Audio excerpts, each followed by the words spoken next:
to go on to equations. So we're going to look at equations. Now let's just discuss the different sorts of equations you're going to get. You could, of course, get quadratic equations. What's a quadratic equation? Yeah? Equation that contains x squared. Now within quadratic equations, we've got the normal ones where you can factorize. Sometimes you can't factorize, so where do you go? You go to the formula sheet, you find that formula. You may have surd equations. I'm going to cover each of these. Surd equations means I'm going to square both sides, and remember, very important, you're going to check your answer afterwards. You may get a funny K method, and of course, you're also going to get word sums. Okay. Quadratic equations. After quadratic equations, we're going to look a little bit at exponential equations. We are going to look at log equations. We are going to look at inequalities.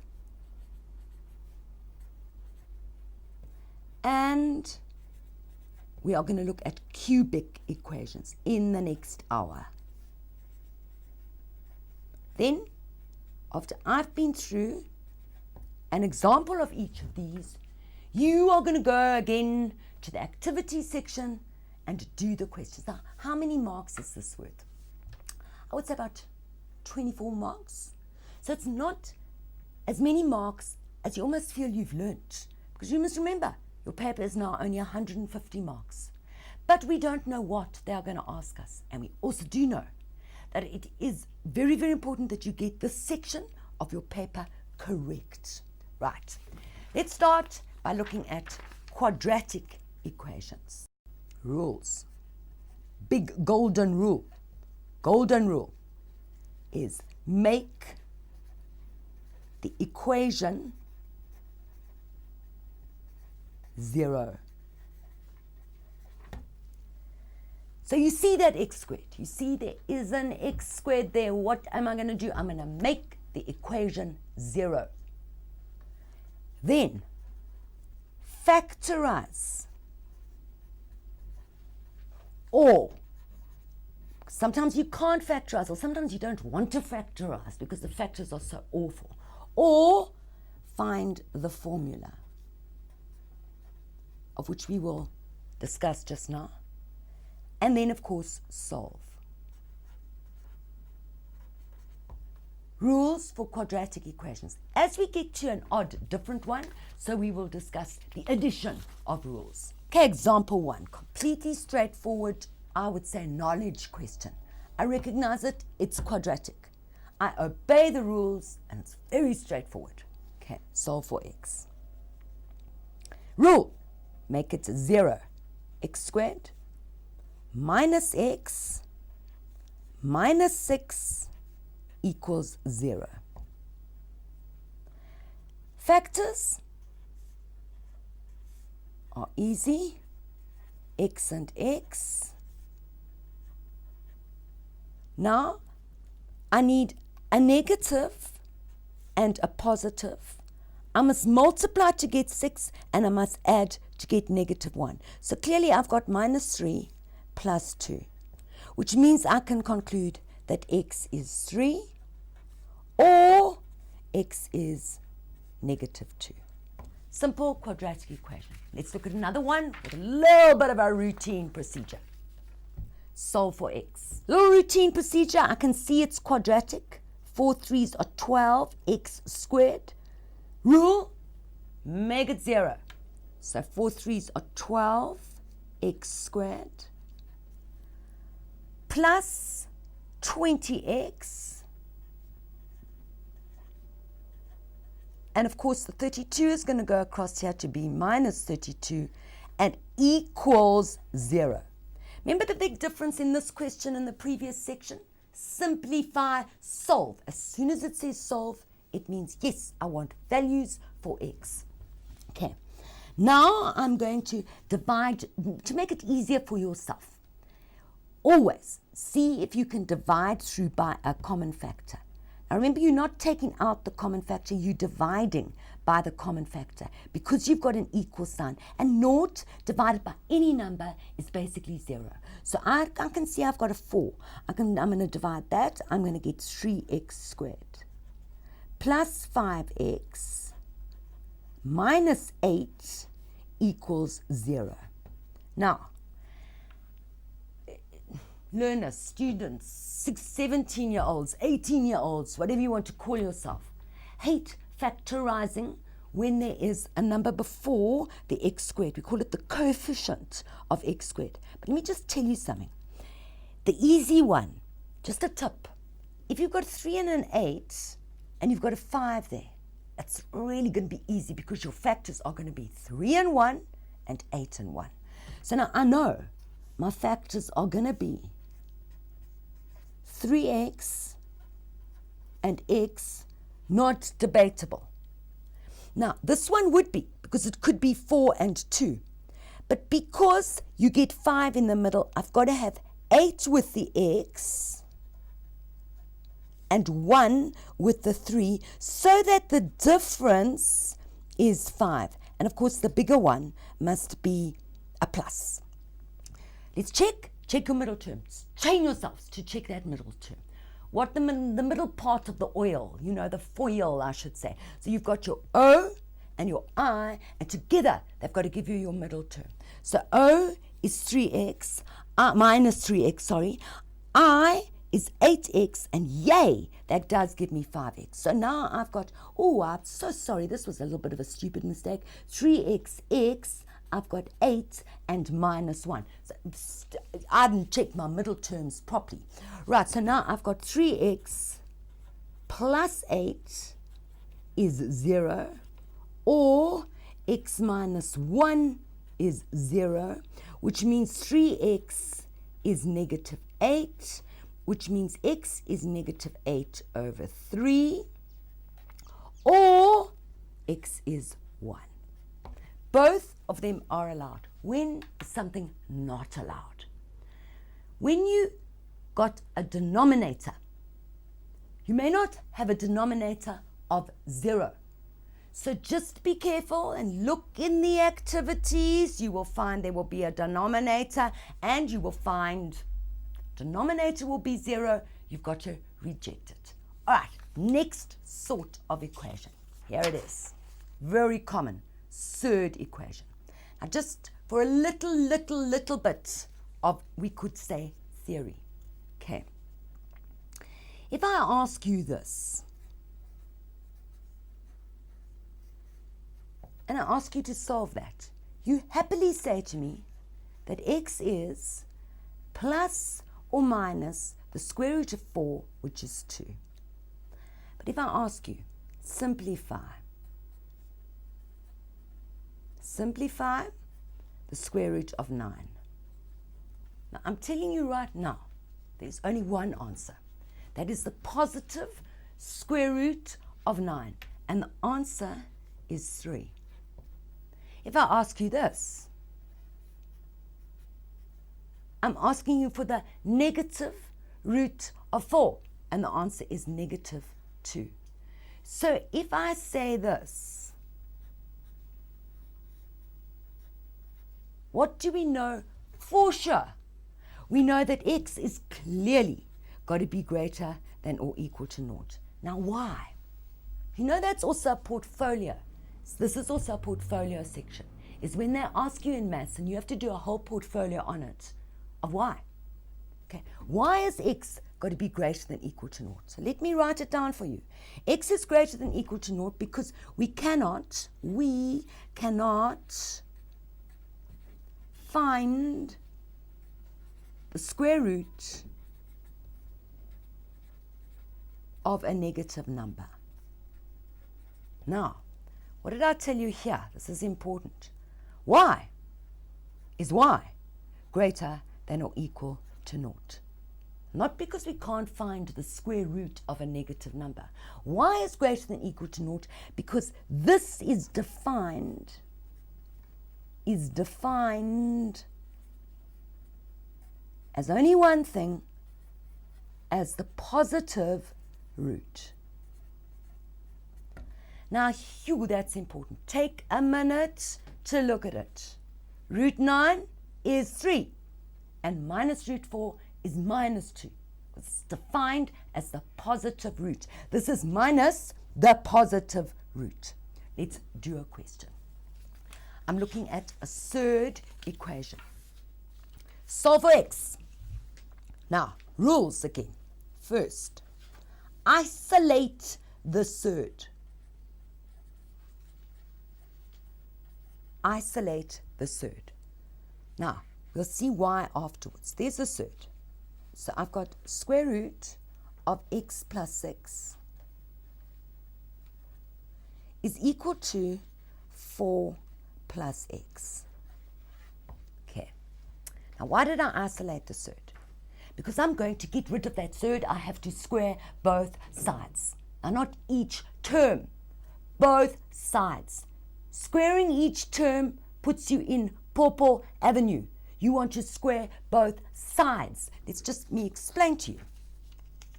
If I've got 3 plus 2 equals 5, that's true, isn't it?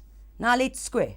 9 square 4 equals square 25. Whole lot of hogwash. So we've got to square both sides. I would need to go like this. 3 plus 2 is 5. I know 3 plus 2 is 5.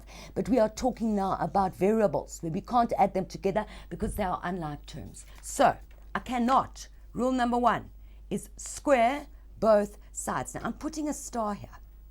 And you know what the star is going to tell you? Yes, come back and check.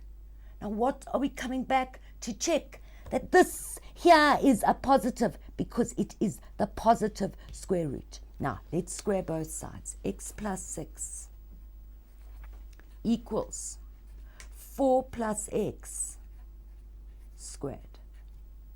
X plus 6 is equal to, how do you square a binomial? We're going to say it twice. It's one of the most important things. It's one of the concepts you are going to encounter the most on this DVD. It's in calculus. It's in analytical geometry. How do I square a binomial? I square the first term. I square the last term. But then I multiply together and double. So square the first term, 16. You can put a gap there and square the last term, x squared. Multiply together gives me 4x. Double, and I get 8x. And now I'm back to the first question. Quadratic, make it naught, hopefully factorize. So let's leave the naught here. I've got x squared there. I get 8x minus x, I've got 7x, and I get a 10. Factors. It's always so nice when you've got an x there. Plus 5 plus 2. When I get x, so I get x is negative 5 or x is negative 2. And you have scored 5 out of 6 for that question if it's out of 6. Why? Because you've got to go back and check. Check for what? Check to see that this here at the star is a positive. And look, 4 minus 5 is wrong, so I reject that. And I'm happy with the fact that x equals negative 2. 4 minus 2 is 2. Okay, 5 or 6 marks. As I say, you are not going to get all of these. You're going to get 1 or 2 or 3 of them. All right, now, next question, where they say solve by completing the square. Now, a very important concept because we use completing the square for many, many different things. And they could certainly ask you to solve by completing the square. They also like, and I'll show you in the next example. I'll show you something in the next example.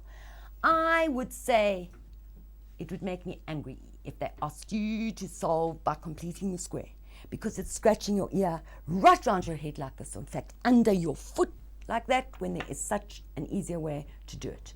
But they ask you to do it. So I'm not the examiner. I will go through one. Okay, how do we solve by completing the square? Okay, step one. We clear x squared. And it is clear, so I'm happy with this. I then space out. I've got x squared minus 3x. I'm going to leave a space here, and I'm going to take the 1 to the other side. Now, rule says I add half the number before x squared. But that is absolutely illegal. I can't do it. I've got to do it to the other side. So I'm going to add here minus 3 over 2 squared, which is 9 over 4. Now, my factors here are x minus 3 over 2 squared. And when I add these up, which I know you guys, you do it on your calculus later, I've got 4 over 4 at 9 over 4, which is 13 over 4. Now we go ahead and we say x minus 3 over 2 is equal to, now remember what we said, if x squared equals something, x is plus or minus. So I've got plus or minus the square root of 13 over the square root of 4, which is 2.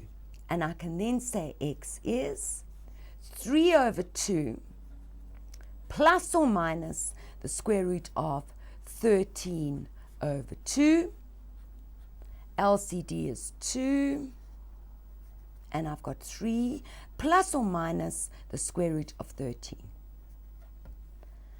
Now, all these steps here could have happily been left out if they'd simply said solve. Why? You would just use the formula, but they're forcing you to solve by completing the square, so you're going to be marked accordingly.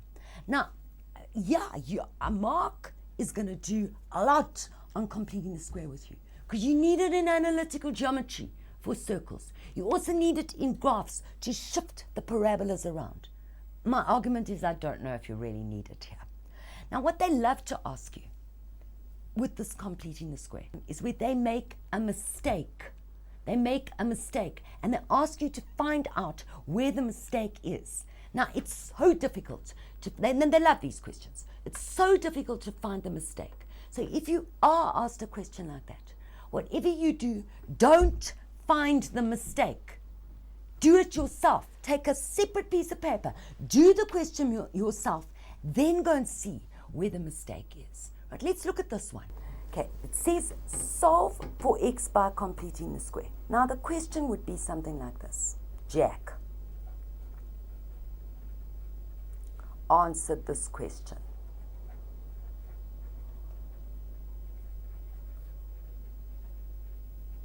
Question. Is he correct? If he is wrong, correct his mistake. Now don't try and correct his mistake. Put it aside. Write the question again. 3x squared. Add 5x minus 7 equals 0. And what are you going to do? You're going to solve by completing the square yourself. So I go x squared, add 5 over 3x, take this to the other side, but divide by 3. You see, we divided everything by 3. I'm going to add half the number before x. I'm allowed to do that, so I've got to do it to the other side. Okay? Remember, always, whatever you do to one side, you've got to do to the other side of the equation. I now factorize this, and this is, I've got my factors. X, add 5 over 6 squared. And I've got to add this, which means my denominator is 36. And I've got 3 into 36 goes 12. 7 12s are 84 plus 25. I can now say x add 5 over 6 is plus or minus the square root of 84 and 25 is 109, I think, over the square root of 36, which is 6, which means x is negative 5 over 6 plus or minus the square root of 109 over 6, and I get my common denominator, and we're done.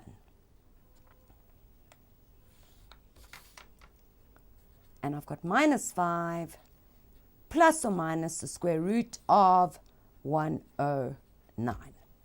Now, let's look and see what Jack did. Are we happy with this? He divided through by 3.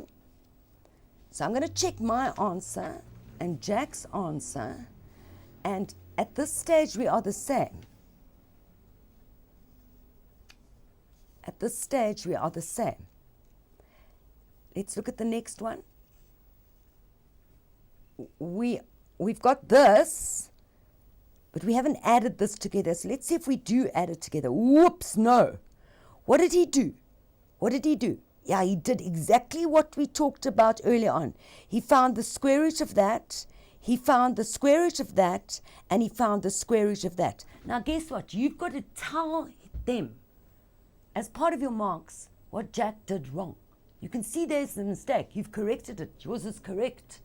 So now let's see. What are you going to say to them? You're going to say, Jack similarly took the square root of each term instead of us, where we took the square root of each side. And then the rest of the sum we have got correct, Jack has got wrong.